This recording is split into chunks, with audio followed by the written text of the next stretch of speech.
ನಿಮಗಿಷ್ಟೇ ಗೊತ್ತು, ಎಲೆಕ್ಷನ್ ಬರ್ತಾ ಇದೆ, ಬಿಹಾರ್ ಎಲೆಕ್ಷನ್ ಬರ್ತಾ ಇದೆ. ಆವಾಗ ಎಲೆಕ್ಷನ್ ಸಮೀಪದಲ್ಲಿ ಪುಲ್ವಾಮಾ ಹಗರಣ ಮಾಡಿದ್ರಿ. 40 ಜನ ಸೈನಿಕರಿಗೆ ಬಲಿ ಕೊಟ್ಟು ಬಜರಂಗ್ ಅನ್ನುವಂಥ ಹನುಮಂತನ ಹೆಸರು ಇಟ್ಕೊಂಡು ಹನುಮಂತನ ಹೆಸರಿಗೆ ಕಳಂಕ ಕೊಡ್ತಾ ಇದ್ದೀರಿ ನೀವು. ಸಿಂದಗಿಯಲ್ಲಿ ಮಸೀದಿ ಮೇಲೆ ಪಾಕಿಸ್ತಾನ ಜೊತೆ ಹಾರಿಸಿದವ್ರು ಯಾರು? ಮಾಲೆಗಾಂವ್ ಪ್ರಕರಣದೊಳಗೆ ಬಾಂಬ್ ಬ್ಲಾಸ್ಟ್ ಮಾಡಿದವ್ರು ಯಾರು? ಜಾಮಾ ಮಸೀದಿ ಒಳಗಡೆ ಬಾಂಬ್ ಬ್ಲಾಸ್ಟ್ ಮಾಡಿದವ್ರು ಯಾರು? ಆದಾಯದ ಮೂಲ ಆಗಿರ್ತಕ್ಕಂಥ ಹುಡುಗ ಆ ಉಗ್ರವಾದಿಗಳ ಜೊತೆ ಝಟಾಪಟಿಗಿಳಿದು ತನ್ನ ಜೊತೆ ಬಂದಿರತಕ್ಕಂಥ ಪ್ರವಾಸಿಗರನ್ನು ಉಳಿಸುವುದಕ್ಕಾಗಿ ತನ್ನ ಜೀವವನ್ನು ಕೊಟ್ಟ. ಇನ್ನೊಬ್ಬ ಹುಡುಗ 15 ನಿಮಿಷದೊಳಗೆ 2 ಕಿಲೋಮೀಟರ್ ಓಡಿ ಹೋಗಿ ಗಾಯಗೊಂಡಿರ್ತಕ್ಕಂಥ ಒಬ್ಬ ಮಗುವನ್ನು ತನ್ನ ಹೆಗಲ ಮೇಲೆ ಹೊತ್ಕೊಂಡು ಅವಳ ತಾಯಿಯನ್ನು ಹಿಂದಿನಿಂದ ಅವಳ ತಾಯಿಗೆ ಗಾಬರಿ ಹೊತ್ಕೊಂಡು ಹೋಗೋ ಯಾನು ಅಂತ ನಮ್ಮ ಮೀಡಿಯಾಗಳು ಎಷ್ಟು ಬದಗೆಟ್ಟಿವೆ ಅಂದರೆ ಇದೆಂತ ಪಾಕಿಸ್ತಾನದ ಪ್ರೇಮ ಏನು ನೋಡಿ ಬಂದ್ರು ಅನ್ನುವಂಗೆ. ಪ್ರಜ್ಞಾ ಸಿಂಗ್ ಮುಸ್ಲಿಂ ಇದ್ಲ, ಹಿಂದೂ ಅಲ್ಲ ಆಕಿ. ಎಷ್ಟು ದೊಡ್ಡ ಸಾಜಿಶ್ ಮಾಡಿ ಭಯೋತ್ಪಾದನೆ ಮಾಡಿದ್ಳು. ಎಲ್ಲರೂ ಕೂಡಿ ಬದುಕಬೇಕು ಅನ್ನೋ ಸಂದೇಶವನ್ನ ಆ ಹೆಣ್ಮಕ್ಳು ಕೊಟ್ರ. ಈ ₹2 ಪೇಮೆಂಟ್ ಗಿರಾಕಿಗಳು ವಾಟ್ಸ್ಆಪ್ ನೊಳಗೆ ಬರೀತಾರ ಪಾಕಿಸ್ತಾನ್ ಪ್ರೇಮ, ಪಾಕಿಸ್ತಾನ್ ಪ್ರೇಮ. ಪ್ರಜ್ಞಾ ಸಿಂಗ್ ಮಾಲೆಗಾಂವ್ ಹತ್ಯಾಕಾಂಡ ಮಾಡಿದ್ಳಲ್ಲ, ಎಲ್ಲ ಹಿಂದೂಗಳು ಉಗ್ರವಾದಿಗಳು ಆಗ್ತಾರ. ಏನು ಮೂರ್ಖತನ, ಏನು ದೇಶ ಒಡೆಯುವ ದೇಶದ್ರೋಹಿ ಕೆಲಸ. ನಮ್ಮನ್ನ ಬೆನ್ನ ಮೇಲೆ ಹಾಕೊಂಡು, ನನ್ನ ಮಗನ್ನ ಬೆನ್ನ ಮೇಲೆ ಹಾಕೊಂಡು ರಕ್ಷಣೆ ಮಾಡಿದ್ದು ಮುಸ್ಲಿಂ ಅಣ್ಣ. ಮತ್ತು ನಮ್ಮನ್ನು ಕೊಲ್ಲಬಾರದು ಅಂತ ಉಗ್ರವಾದಿ ಕೈಯಿಂದ ಬಂದೂಕು ಕಸ್ಕೊಳ್ಳಿಕ್ಕೆ ಹೋಗಿ ಅದಕ್ಕೆ ಬಲಿಯಾಗಿದ್ದು ನಮ್ಮ ಮುಸ್ಲಿಂ ಮಗ. ಸತ್ತು ಹೋಗಿರ್ತಕ್ಕಂಥ ಜನರ ಜೊತೆ ನಿಲ್ಲಬೇಕಾದಂಥ ಸಂದರ್ಭದಲ್ಲಿ ಕೇಂದ್ರದಲ್ಲಿರ್ತಕ್ಕಂಥ BJP ಸರ್ಕಾರ ಹೆಣದ ಚಿತೆಯ ಬೆಂಕಿ ಕಾಯಿಸಿಕೊಂಡು ತನ್ನ ಚಳಿಯನ್ನು ನೀಗಿಸಿಕೊಳ್ಳುವಂಥ ನೀಚಿತನಕ್ಕೆ ಇಳಿದಿರ್ತಕ್ಕಂಥದ್ದು ಅತ್ಯಂತ ಹೇಯವಾದದ್ದು. ಅಲ್ಲಿ ಆ ಹುಡುಗ ಪ್ರವಾಸಿಗರನ್ನು ಉಳಿಸುವುದಕ್ಕಾಗಿ ತನ್ನ ಪ್ರಾಣವನ್ನು ಬಲಿಕೊಟ್ಟ ಆದಿಲ್, ಪ್ರವಾಸಿ ಮಗುವೊಂದನ್ನು ತನ್ನ ಹೆಗಲ ಮೇಲೆ ಹೊತ್ತುಕೊಂಡು ಬಂದಿರತಕ್ಕಂಥ ಹುಸೇನ್, ಇವರು ಹಿಂದೂಗಳಾಗಿದ್ರಾ? ಇವರು ಮುಸ್ಲಿಮರಾಗಿರ್ಲಿಲ್ವಾ? ಭಯೋತ್ಪಾದನೆಗೆ ಜಾತಿ ಇಲ್ಲ, ಉಗ್ರವಾದಕ್ಕೆ ಧರ್ಮ ಇಲ್ಲ. ಹೀಗಿರುವಾಗಲೂ ಕೂಡ ಇಲ್ಲಿ ಈ ದೇಶದಲ್ಲಿ ಅವರ ಉದ್ದೇಶ ಏನು? ಅಲ್ಲಿ ಒಳಗಾಗಿರ್ತಕ್ಕಂಥ ಜನರ ಜೊತೆಗೆ ಇಡೀ ದೇಶ ಕಣ್ಣೀರು ಮಿಡಿತಾ ಇದೆ. ಮದುವೆಯಾಗಿ 5-6 ದಿವಸಕ್ಕೆ ತನ್ನ ಗಂಡನನ್ನು ಕಳ್ಕೊಂಡಿರ್ತಕ್ಕಂಥ ಯುವತಿಯ ಕಣ್ಣೀರು ಏನು ಅಂತ ಮೋದಿ ನಿನಗೆ ಗೊತ್ತಾ? ಅಮಿತ್ ಶಾ ಅವರೇ ನಿಮಗೆ ಗೊತ್ತಾ? ಮಗನ ಎದುರೇ ತಂದೆಯ ಹತ್ಯೆ ಆದರೆ ಅವರ ಸಂಕಟ ನೋವು ಎಂಥದ್ದು ಅಂತ ನಿಮಗೆ ಗೊತ್ತಾ? ನಿಮಗಿಷ್ಟೇ ಗೊತ್ತು, ಎಲೆಕ್ಷನ್ ಬರ್ತಾ ಇದೆ, ಬಿಹಾರ್ ಎಲೆಕ್ಷನ್ ಬರ್ತಾ ಇದೆ. ಆವಾಗ ಎಲೆಕ್ಷನ್ ಸಮೀಪದಲ್ಲಿ ಪುಲ್ವಾಮಾ ಹಗರಣ ಮಾಡಿದ್ರಿ. 40 ಜನ ಸೈನಿಕರಿಗೆ ಬಲಿ ಕೊಟ್ಟು ಅದನ್ನೆಲ್ಲ ಸತ್ಯಪಾಲ್ ಮಲಿಕ್ ಅನ್ನುವಂಥ ಅವತ್ತಿನ ರಾಜ್ಯಪಾಲ, ಕಾಶ್ಮೀರದ ಪ್ರಜ್ಞಾವಂತ ರಾಜ್ಯಪಾಲ ಆಗಿರ್ತಕ್ಕಂಥ ಸತ್ಪಾಲ್ ಮಲಿಕ್ ಅದನ್ನು ಹೊರಗೆ ಹಾಕಿದಾಗ ಈ RSSನ ಟೀಮ ಆತನನ್ನು ಹುಚ್ಚ ಅಂತ ಟ್ರೋಲ್ ಮಾಡ್ಲಿಕ್ಕೆ ಶುರು ಮಾಡ್ತದೆ, ಅವನು ಮೂರ್ಖ ಅಂತ ಟ್ರೋಲ್ ಮಾಡ್ಲಿಕ್ಕೆ ಶುರು ಮಾಡ್ತದೆ. ಯಾರೆಲ್ಲ ಈ RSS ಈ BJP ಮಾಡ್ತಕ್ಕಂಥ ದೇಶದ್ರೋಹದ ಕೆಲಸವನ್ನು ಪ್ರಶ್ನೆ ಮಾಡ್ತಾರೋ ಅವ್ರನ್ನೆಲ್ಲ ದೇಶದ್ರೋಹಿ ಅಂತದೆ, ಅವ್ರನ್ನೆಲ್ಲ ಮೂರ್ಖರಂತದೆ, ಅವ್ರನ್ನೆಲ್ಲ ಹುಚ್ಚರಂತದೆ. ಆದರೆ ಇವತ್ತು ಜನ ಜಾಂಡ್ರಾಗ್ಯಾರೆ. ನಾಳಿನ ಎಲೆಕ್ಷನ್ ಸಲುವಾಗಿ BJP ಹತ್ರ ಯಾವ ಅಸ್ತ್ರಗಳು ಉಳಿದಿಲ್ಲ, BJPಯ ಬತ್ತಳಿಕೆಯಲ್ಲಿ ಯಾವ ಬಾಣಗಳು ಉಳಿದಿಲ್ಲ. ಆ ಕಾರಣಕ್ಕಾಗಿ ಇವತ್ತು ಉಗ್ರಗಾಮಿಗಳ ಕೈಯಿಂದ ಹಿಂದೂಗಳು ಸಾಯಲೇಬೇಕು ಅನ್ನುವಂಥ ಸಾಜಿಶ್ ಎಲ್ಲೋ ಒಂದು ಕಡೆ ನಡೆದಿದೆ ಅಂತ ನಮಗನಿಸ್ತದೆ.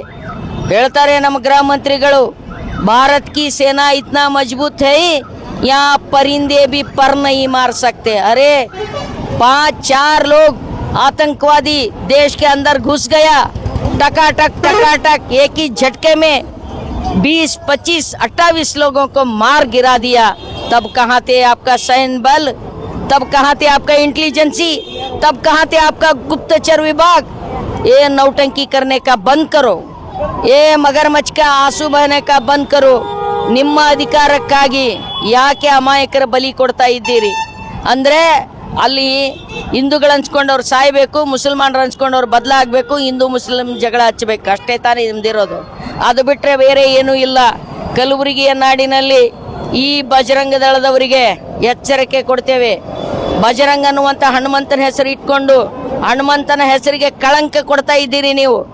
ಎಂತೆಂಥವ್ರನ್ನೆಲ್ಲ ಉಳಿಸುವಂಥ ಶಕ್ತಿ ಇರ್ತಕ್ಕಂಥ ವಾಯು ಹನುಮಂತ ದೇವರ ಹೆಸರನ್ನು ಇಟ್ಕೊಂಡಿರಿ ಬಜರಂಗ ದಳದವ್ರೆ. ನೀವು ಸ್ವತಃ ಪಾಕಿಸ್ತಾನ ಜೆಂಡಾ ನೆಲಕ್ಕೆ ಹಚ್ಚಿ ಮುಸ್ಲಿಮರ ತಲೆಗೆ ಅದನ್ನು ಕಟ್ಟಿ ಈಗಾಗಲೇ ಇಂಥ ಅನೇಕ ಅನುಭವಗಳು, ಅನೇಕ ಉದಾಹರಣೆಗಳು ಭಾರತದಲ್ಲಿದೆ. ಸಿಂದಗಿಯಲ್ಲಿ ಮಸೀದಿ ಮೇಲೆ ಪಾಕಿಸ್ತಾನ ಜೊತೆ ಹಾರಿಸಿದವ್ರು ಯಾರು? ಮಾಲೆಗಾಂವ್ ಪ್ರಕರಣದೊಳಗೆ ಬಾಂಬ್ ಬ್ಲಾಸ್ಟ್ ಮಾಡಿದವ್ರು ಯಾರು? ಜಾಮಾ ಮಸೀದಿ ಒಳಗಡೆ ಬಾಂಬ್ ಬ್ಲಾಸ್ಟ್ ಮಾಡಿದವ್ರು ಯಾರು? ಅದೆಲ್ಲವೂ ಕೂಡ ಇವತ್ತು ಭಾರತ ನೋಡ್ತಾ ಇದೆ, ಜನ ನೋಡ್ತಾ ಇದೆ. ನೀವು 100 ಸುಳ್ಳು ಹೇಳಿದರೆ 10 ದಿನ ಬದುಕ್ಬೋದು, 100 ದಿನ ಬದುಕಲಿಕ್ಕಾಗಂಗಿಲ್ಲ. ನಮ್ಮ ಹರಿಯದ ಮಕ್ಕಳ ತಲೆಯಲ್ಲಿ ಮುಸ್ಲಿಂ ದ್ವೇಷ ತುಂಬ್ತಾ ಇದ್ದೀರಿ ಅಂದರೆ ನೀವ್ಯಾರು, ನಿಮ್ಮ ಮಕ್ಕಳು ಯಾರು ಇಲ್ಲಿಲ್ಲ. ಎಲ್ಲ ಬಡವರ ಮಕ್ಕಳು, ಹಿಂದುಳಿದ ವರ್ಗದ ಮಕ್ಕಳು, ದಲಿತರ ಮಕ್ಕಳು, ರೈತರ ಮಕ್ಕಳು, ಕೂಲಿ ಕಾರ್ಮಿಕರ ಮಕ್ಕಳ ಕೈಯೊಳಗ ಲಾಠಿ ಕೊಟ್ಟು ನಿಮ್ಮ ಕೈಯಾಗ ಶೀಟಿ ಇಟ್ಕೊಂಡಿರಿ. ನಿಮ್ಮ ಕೈಯಾಗ ಸೀಟಿ, ಬಡವ್ರ ಕೈಯಾಗ ಲಾಠಿ. ಅವು ಧರ್ಮ ಗಿರ್ಮ ಅಂತ ಜಗಳ ಆಡಿ ಅವ್ರು ಒಬ್ಬರ ಮ್ಯಾಗ ಒಬ್ಬರು ಕೇಸ್ ಹಾಕೊಂಡು ಅವ್ರು ಜೈಲ್ನಾಗ ಬೀಳ್ತಾರ. ನೀವು ಓಟ್ ತೊಗೊಂಡು ಅಧಿಕಾರಕ್ಕೆ ಹೋಗ್ಬೇಕಂತ ಇದ್ದೀರಿ. ಆದರೆ ಒಂದು ನೆನ್ಪಿಟ್ಕೊಡ್ರಿ, 140 ಕೋಟಿ ಜನರನ್ನು ಕೋಮುಗವಾದಿಗಳನ್ನಾಗಿ ಮಾಡಲಿಕ್ಕೆ ಸಾಧ್ಯ ಇಲ್ಲ. ಅಲ್ಲಿ ಅನೇಕ ಜನ ಮುದುಕರು, ವಯಸ್ಸಾದವರು ಅಳ್ತಾ ಇದ್ರು, ನಮ್ಮ ಕಾಶ್ಮೀರ ಬದಲಾ ಮಾಡಬೇಡ್ರಿ, ನಮ್ಮ ಕಾಶ್ಮೀರ ಹೆಸರು ಕೆಡಿಸ್ಬೇಡ್ರಿ, ನಮ್ಮ ರೋಜಿ ರೋಟಿ ಮ್ಯಾಗ ಕಾಲು ಇಡಬೇಡ್ರಿ. ನಾವು ಮೆಹಮಾನ್ ಅಂತ ತಿಳಿತೇವೆ. ಯಾರು ಬರ್ತಾರೆ, ಪ್ರವಾಸಿಗರು ಬರ್ತಾರೆ, ಪ್ರವಾಸಿಗರನ್ನ ನಮ್ಮ ದೇವರಂತೆ ತಿಳಿತೇವೆ.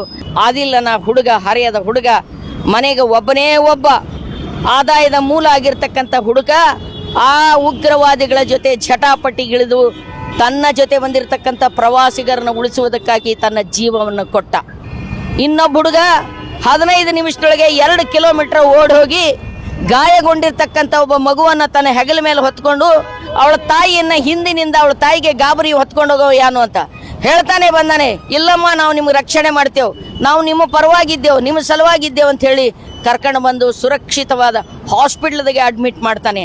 ನಮ್ಮ ಮೀಡಿಯಾಗಳು ಎಷ್ಟು ಬದಗೆಟ್ಟಿವೆ ಅಂದರೆ ಇದೆಂತ ಪಾಕಿಸ್ತಾನದ ಪ್ರೇಮ, ಏನು ನೋಡಿ ಬಂದರು ಅನ್ನುವಂಗೆ. ಅಂದರೆ ಪೇಡ್ ಚಾನಲ್ ಇದ್ದೀರಿ ನೀವು. ಯಾಕೆ ನೀವು ಸತ್ಯ ಸಂಗತಿಯನ್ನು ಶೋಧನೆ ಮಾಡದೆ ಇದ್ದಕ್ಕಿದ್ದಂಗೆ ಥಟ್ ಅಂತ ತಿಳ್ಕೊಂಡು ಹೇಳಿ ಒಂದು ಅಭಿಪ್ರಾಯಕ್ಕೆ ಬರ್ತೀರಿ? ಅದು ತಪ್ಪಲ್ವಾ? ಸ್ವಲ್ಪ ಹೊತ್ತು ನೋಡಬೇಕಲ್ಲ, ನಿಮ್ಮ ಪತ್ರಿಕಾ ಧರ್ಮ ಏನು ಹೇಳ್ತದೆ, ನಿಮ್ಮ ಪತ್ರಿಕಾ ವ್ಯವಸಾಯ ಏನು ಹೇಳ್ತದೆ. ನೀವೇನೋ ಒಂದು 4 ಮಾತುಗಳು ಉದ್ವೇಗದೊಳಗೆ ಬೇಗನೆ ನ್ಯೂಸ್ ಮಾಡಬೇಕು ಅನ್ನುವಂಥ ಗಡಬಡಿ ಒಳಗೆ ಮಾತಾಡಿಬಿಡ್ತೀರಿ. ಅದರ ಪರಿಣಾಮ ಸಾಮಾನ್ಯ ಜನರ ಮೇಲೆ, ರಸ್ತೆ ಮೇಲೆ ಓಡಾಡೋರು ಯಾರು ಸಾಯ್ತಾರೆ? ಕೋಮುವಾದದ ಬೆಂಕಿ ಹತ್ತರೆ, ಜಾತಿಯ ಜಗಳ ಹಚ್ಚಿದ್ರೆ ಇಲ್ಲಿ ನಿಂತಿರ್ತಾರಲ್ಲ ಮಾಡಿದರು, ಇವ್ರು ಸಾಯ್ತಾರೆ. ಇಲ್ಲಿ ನಿಂತಾರಲ್ಲ ಪೊಲೀಸ್ ಡ್ರೆಸ್ ಹಾಕೊಂಡು, ನಾವು ತಾನೇ ಈ ದೇಶದ ಜನರಿಗೆ ಅಭಯ ಹಸ್ತ ನೀಡುವಂಥ ಕೆಲಸ ನೀವು ಮಾಡಬೇಕು. ಇಲ್ಲೇ ಹೋದರೆ ಜನ ನಾಳಿನ ಚುನಾವಣೆಯಲ್ಲಿ ನಿಮ್ಮ ಪಾಠ ಕಲಿಸ್ತಾರೆ. ಇವತ್ತು 2 ಸಂಗತಿಗಳನ್ನು ಇಟ್ಟುಕೊಂಡು ಖರ್ಗೆ ಸರ್ಕಲ್ ಅಲ್ಲಿ ನಾವು ಪ್ರತಿಭಟನೆಯನ್ನು ಮಾಡಿದ್ದೀವಿ. ಒಂದನೇ ಅಂಶ, ಕಾಶ್ಮೀರದಲ್ಲಿ ಏನು ಭಯೋತ್ಪಾದಕರು 28 ಜನರ ಹತ್ಯಾಕಾಂಡ ಮಾಡಿದಾರ, ನಾವಿದನ್ನು ತೀವ್ರವಾಗಿ ಖಂಡಿಸ್ತೀವಿ. ನೊಂದವರ ಕುಟುಂಬದ ಜೊತೆಗೆ ನಾವಿದ್ದೀವಿ. ಅವರನ್ನು ಸಂತೈಸಲಿಕ್ಕೆ ನಮ್ಮ ಹತ್ರ ಶಬ್ದಗಳಿಲ್ಲ, ಆದರೂ ಅವರ ದುಃಖದಲ್ಲಿ ನಾವಿದ್ದೀವಿ. ಎರಡನೇದಾಗಿ, ಈ ವಿಷಯ BJPಯ ನರೇಂದ್ರ ಮೋದಿಯವರು ಇನ್ನೂ ದುಃಖದಲ್ಲಿದ್ದವರ ಕಣ್ಣೀರು ಆರಿಲ್ಲ. ಅವರು ಆಗಲೇ ಇದನ್ನು ಪೊಲಿಟಿಕ್ಸ್ ಮಾಡಲಿಕ್ಕೆ ಶುರು ಮಾಡ್ಯಾರ. ರಾಜಕೀಯದಲ್ಲಿ ಚುನಾವಣೆಯಲ್ಲಿ ಅವರು ಗೆದ್ದು ಬರಬೇಕು ಅನ್ನೋ ಸಲುವಾಗಿ ಒಂದು ಉತ್ತರ ಪುರುಷನ ಹೇಳಿಕೆ, ಉತ್ತರ ಕುಮಾರನ ಹೇಳಿಕೆ ಅವರು ಕೊಡ್ಲಿಕ್ಕೆ ಶುರು ಮಾಡ್ಯಾರ. ನಾನು ಒಬ್ಬನೇ ಒಬ್ಬ ಉಗ್ರವಾದಿಯನ್ನು ಬಿಡಲ್ಲ, ಎಲ್ಲವನ್ನ ರುಂಡ ಚೆಂಡಾಡ್ತೀನಿ ಅಂತ ಸಿನಿಮಾ ಡೈಲಾಗನ್ನು ಹೇಳ್ತಾ ಇದ್ದಾರೆ. ಮೋದಿಯವರೇ, 1000 ಗಟ್ಟಲೆ ಜನ ಪ್ರವಾಸಕ್ಕೆ ಹೋದಾಗ ಒಬ್ಬರೇ ಒಬ್ಬ ಸಿಬ್ಬಂದಿ ಕೊಡ್ಲಿಕ್ಕೆ ಸಾಧ್ಯ ಆಗಲಾರ್ದಂಥ ನೀವು ಭಯೋತ್ಪಾದಕರು ಬಂದು ಅಲ್ಲಿ ದಾಳಿ ಮಾಡ್ತಾರ ಅಂಥೇಳಿ ಒಂದು ಸಣ್ಣ ಮಾಹಿತಿಯೂ ಸಹಿತ ತಗೊಳ್ಳಿಕ್ಕೆ ಸಾಧ್ಯ ಆಗಲಾರ್ದಂಥ ಅತ್ಯಂತ ದುರ್ಬಲ, ದೇಶವನ್ನು ಕಷ್ಟಕ್ಕೆ ನೂಕುವಂಥ ಪ್ರಧಾನಮಂತ್ರಿ ನೀವು ಮೈಕ್ ಸಿಕ್ಕ ಕೂಡಲೇ ಎದುರುಗಡೆ RSSನವ್ರು ಏನು ಬರ್ಕೊಟ್ಟಾರೋ ಆ ಟೆಲಿಪ್ರಿಂಟರನ್ನು ನೋಡ್ತಾ ಅದನ್ನು ಭಾಷಣ ಮಾಡ್ತೀರಿ. ನಿಮಗೆ ಏನಾದರೂ ಇರಬೇಕು ಜವಾಬ್ದಾರಿ. ಮಹಾ ಬೇಜವಾಬ್ದಾರ ನೀವು.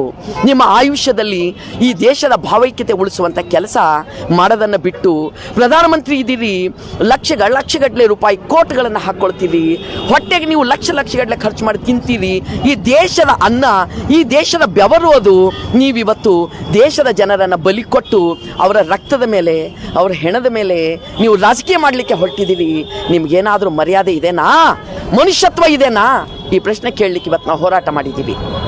ಎರಡನೇದು, ಇದನ್ನು ಹಿಂದೂ ಮುಸ್ಲಿಂ ವಿಷಯ ಆಗಿ ಮಾರ್ಪಡಿಸ್ತಾ ಇದ್ದಾರೆ ಕೆಲವು ಜನ ಈ ಸೋಷಿಯಲ್ ಮೀಡಿಯಾಗಳಲ್ಲಿ.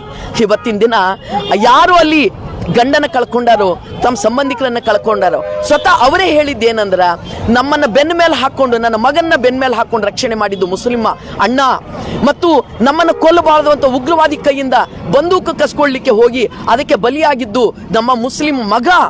ನೋಡ್ರಿ ಅವ್ರ ಚಿಕ್ಕಪ್ಪನು ಅಂಥದಕ್ಕೆ ಬಲಿಯಾಗ್ಯಾನ. ಎಷ್ಟು ಹೊಡೆದವರು ಮುಸ್ಲಿಮರಂತೀರಿ ಅಂದ್ರ ಅದರಲ್ಲಿ ಹೊಡೆಸ್ಕೊಂಡವರು ಮುಸ್ಲಿಮರೇ ಇದ್ದಾರ. ದಾಳಿಕಾರಂಗೆ ಧರ್ಮ ಉಂಟೆ ಅಂತ ಅಲ್ಲಮ್ಮ ಪ್ರಭುದೇವರು ಕೇಳ್ತಾರ. ಆ ಸೋಷಿಯಲ್ ಮೀಡಿಯಾದಲ್ಲಿ ಈ ಸಂಘ ಪರಿವಾರದವರ ಕೋಮುವಾದಿಗಳ ಮಾತು ಕೇಳಿ ಬರೀತಾರಲ್ಲ, ಅವ್ರಿಗೆ ಮನುಷ್ಯತ್ವವನ್ನು ನಾವು ಕಲಿಸಬೇಕಾಗ್ತದ. ಹೊಡೆದವರು ತಮ್ಮ ಸಮುದಾಯದ ಜನಕ್ಕೂ ಸಹಿತ ಹೊಡೆದಾರ, ಹೆಂಗವರು ಮುಸ್ಲಿಂ ಆಗ್ತಾರ? ಉಗ್ರವಾದಿಗಳು ಹಿಂದೂ ಆದ್ರೇನು ಮುಸ್ಲಿಂ ಆದ್ರೇನು. ಪ್ರಜ್ಞಾ ಸಿಂಗ್ ಮುಸ್ಲಿಂ ಇದ್ಲ, ಹಿಂದೂ ಅಲ್ಲ ಆಕಿ. ಎಷ್ಟು ದೊಡ್ಡ ಸಾಜಿಶ್ ಮಾಡಿ ಭಯೋತ್ಪಾದನೆ ಮಾಡಿದ್ಳು, ಎಂತ ಉಗ್ರವಾದ ಮಾಡಿದ್ಳು. ಮಾಲೇಗಾಂವ್ ಹತ್ಯಾಕಾಂಡಕ್ಕೆ ಕಾರಣ ಪ್ರಜ್ಞಾ ಸಿಂಗ್ ಅನ್ನ MP ಮಾಡಿದ್ರಿ ಬಿಜೆಪಿ ಅವರೇ. ನೀವಿವತ್ತು ಹಿಂದೂ ಮುಸ್ಲಿಂ ಅಂತ ಜಗಳ ಹಚ್ಚಿ ನಮ್ ದುಡಿದು ಉಣ್ಣೋರ್ ಬಾಯಿಗ ಮಣ್ಣು ಹಾಕ್ಲಿಕ್ಕೆ ನೀವು ಹೊಂಟಿದ್ದೀವಿ.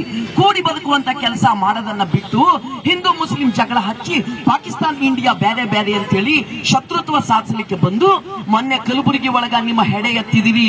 ಇಲ್ಲಿ ತನಕ ಬಜರಂಗಳ RSS ನವರು ರಸ್ತೆಗೆ ಬಂದು ಇಂಥ ದುಷ್ಟ ಕೆಲಸ ಮಾಡುವ ದುಸ್ಸಾಹಸ ನೀವು ಮಾಡಿದ್ದಿಲ್ಲ, ಈಗ ನೀವು ಮಾಡ್ತಾ ಇದ್ದೀವಿ. ನಮಗೆ ಗೊತ್ತಲ್ಲ ಶರಣಬಸಪ್ಪ ಅಪ್ಪನ ನೀತಿ, ಖ್ವಾಜೆ ಬಂದೇ ನವಾಜ್ ಸೂಫಿ ಸಂತ ಶರಣರ ನೀತಿಗಳು ಈ ನೆಲ ಯಾವತ್ತು ಕೈ ಬಿಡಲ್ಲ. ಹಿಂದೂ ಮುಸ್ಲಿಂ ಕೂಡಿ ಬದುಕುವಂತ ಪ್ರೀತಿ ಪ್ರೇಮದ ದೋಸ್ತರಾಹೋದ್ದಿನ ಸಂಸ್ಕೃತಿಯನ್ನ ನಾವು ಯಾವತ್ತು ಕೈ ಬಿಡಲ್ಲ. ಬಜರಂಗ ದಳದವರೇ ಎಚ್ಚರ ನಿಮಗೆ, CPIM ಪಕ್ಷದ ಎಚ್ಚರ. ಈ ನೆಲ ಶರಣ ಸೂಫಿ ಸಂತರ ನೆಲ. ಸಬ್ ಕೇತೆ ಹೇ ಈಶ್ವರ ಅಲ್ಲ ಅಲ್ಲ, ಇದರ ಭೇದ ಯಾರಿಗೂ ತಿಳಿದಿಲ್ಲ. ನಿರಾಕಾರಿಸಿ ಆಕಾರ ಹುವೆ ವೇದಶಾಸ್ತ್ರಕ್ಕೆ ನಿಲುಕಿಲ್ಲ.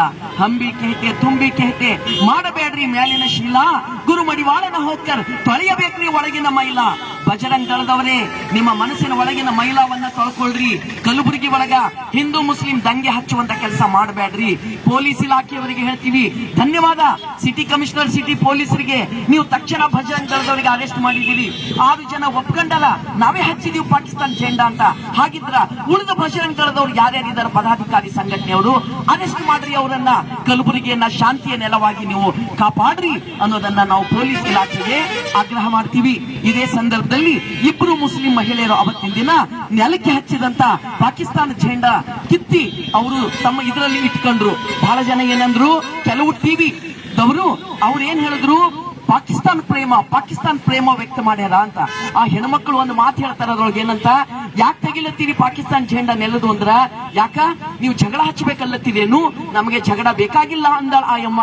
ಅಂದ್ರೆ ಅರ್ಥ ಏನು, ಪೊಲೀಸರು ಮಾಡಬೇಕಾದಂತ ಶಾಂತಿ ಸೌಹಾರ್ದ ಕಾಪಾಡಬೇಕಾದಂತ ಕೆಲಸ ಆ ಇಬ್ಬರು ಹೆಣ್ಮಕ್ಳು ಮಾಡ್ಯಾರ. ಎಲ್ಲರೂ ಕೂಡಿ ಬದುಕಬೇಕು ಅನ್ನೋ ಸಂದೇಶವನ್ನ ಆ ಹೆಣ್ಮಕ್ಳು ಕೊಟ್ರ.